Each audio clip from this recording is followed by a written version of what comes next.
बोलिए भारत माता की, भारत माता की, छत्तीसगढ़ महतारी की, छत्तीसगढ़ महतारी की, वंदे वंदे। आज आपातकाल के 50वीं वर्षगांठ के उपलक्ष्य में युवा मोर्चा छत्तीसगढ़ प्रदेश के तरफ से आयोजित आज के यूथ पार्लियामेंट में हम लोगों के बीच मंच में विराजमान हमारे प्रदेश के ऊर्जावान वित्त मंत्री श्री ओपी चौधरी जी, प्रदेश के उपाध्यक्ष आदरणीय श्री शिवरतन शर्मा जी, और आज लोकसभा स्पीकर की भूमिका निभा रहे हैं और जिनको 5 साल का विधानसभा स्पीकर का अनुभव है, ऐसे हमारे बिल्हा के विधायक आदरणीय धर्मलाल कौशिक जी, मंच में विराजमान श्री संजय श्रीवास्तव जी, श्री रामू रोहरा जी, हमारे युवा मोर्चा के प्रदेश के प्रभारी श्री आलोक डंगस जी, श्री नवीन मार्कंडे जी, वैभव बैस जी, सच्चिदानंद उपासने जी, उपकार चंद्राकर जी, भूपेन्द्र नाग जी, अमित साहू जी, श्याम नारंग जी, आकाश विग जी, अंजय शुक्ला जी, नवीन अग्रवाल जी। विधायक कौन आए थे? अच्छा, विधायक किधर है भाई? अनुज अच्छा, हमारे विधायक अनुज शर्मा जी,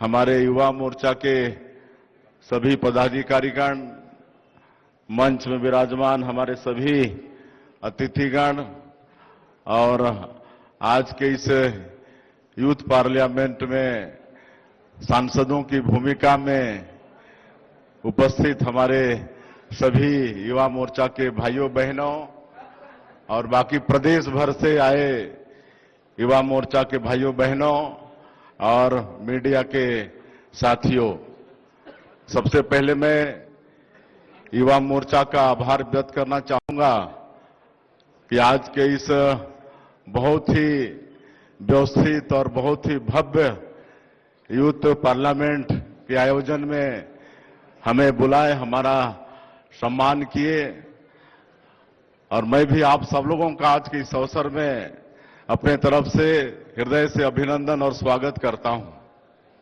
हम लोग काफी देर से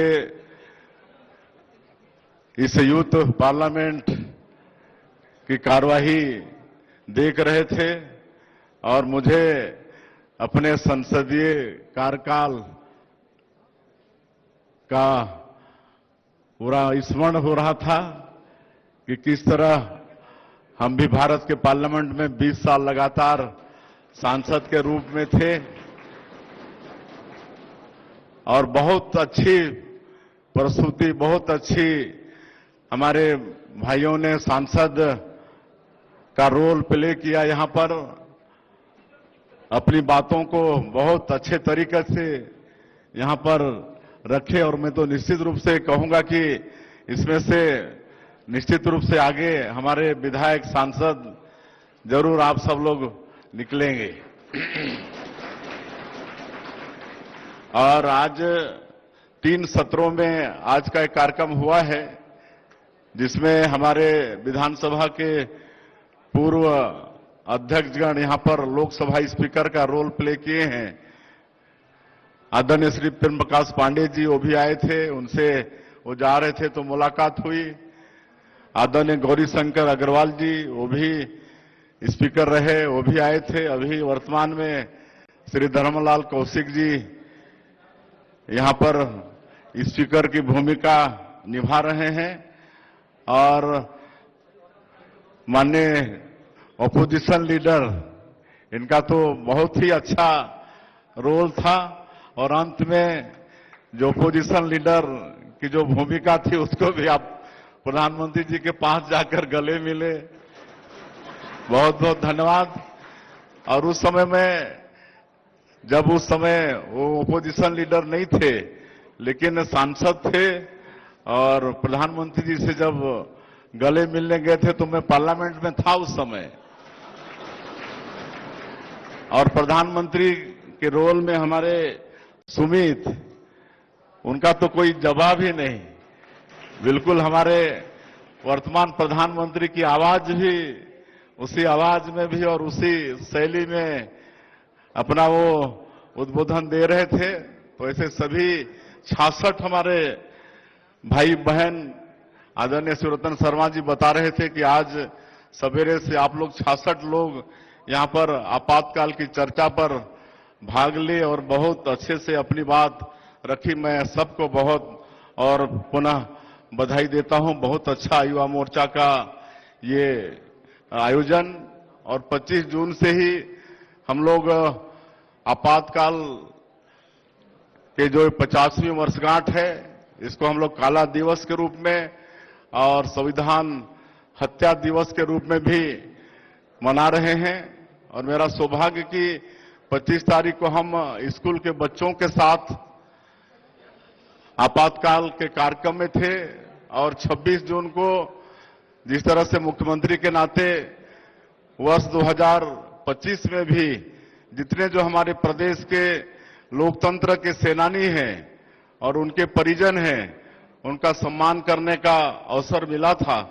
इस साल भी 26 जून को मुख्यमंत्री निवास में प्रदेश भर के हमारे जो लोकतंत्र के सेनानी हैं और जो दिवंगत हो गए, उनके परिवार के सभी लोग आए थे, उनका सम्मान करने का अवसर मिला है।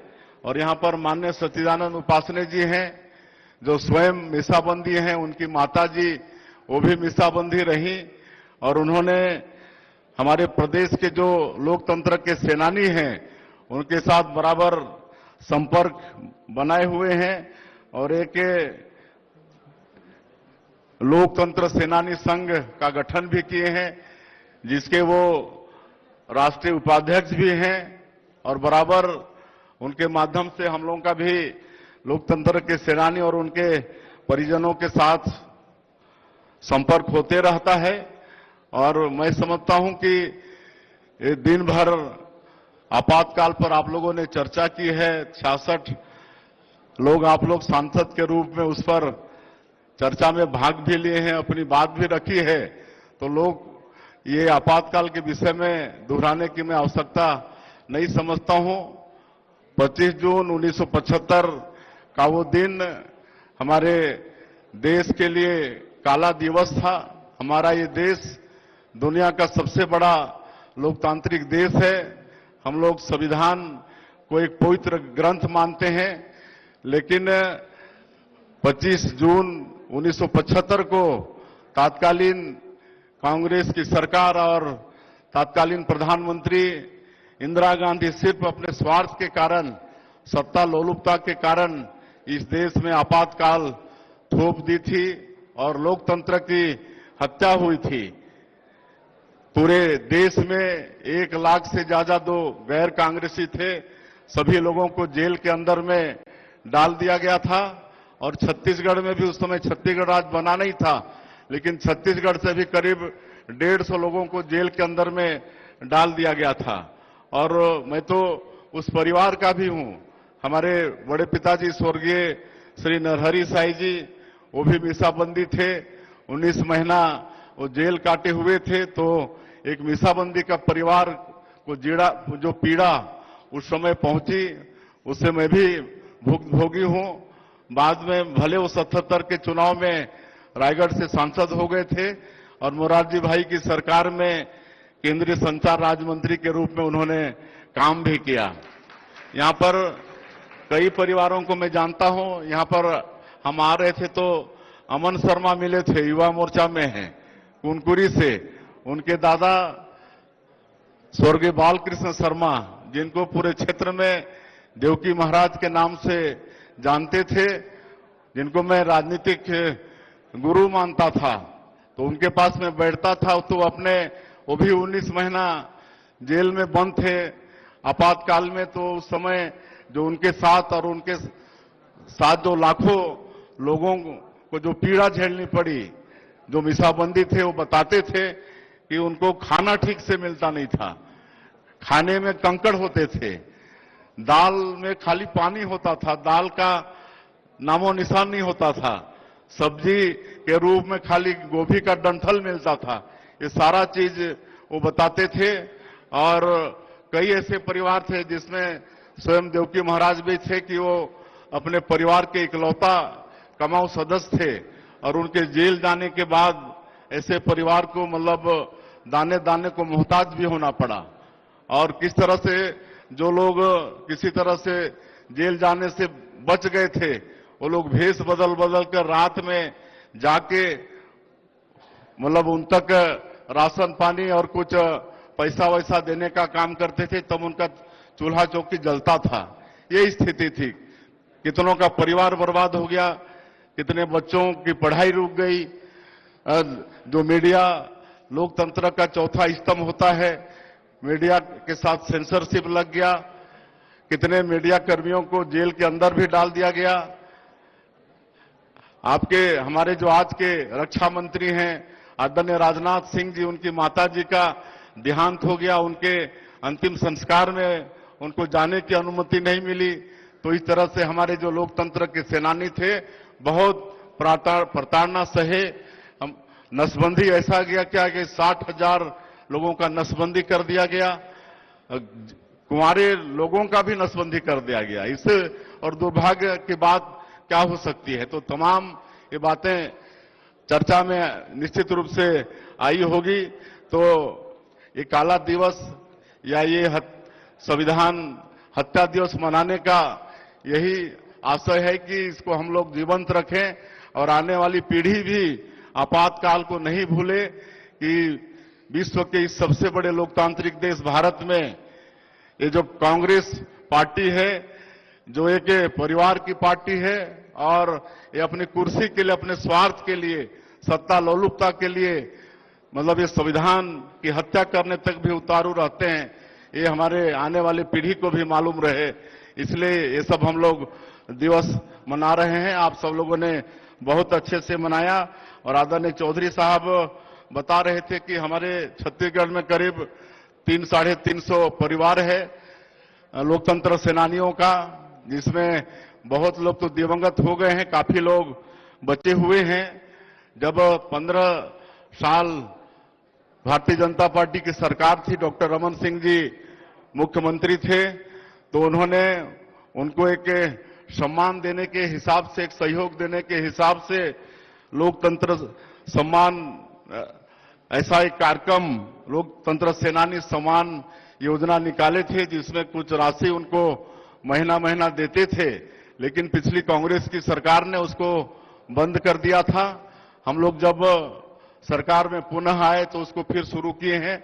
10,000 से लेकर 25,000 रुपया प्रति महीना उनको सम्मान के रूप में देते हैं। और इतना ही नहीं, 5 साल जो राशि उनको नहीं दी गई उसको भी एक मुश्त हम लोग देने का काम किए। और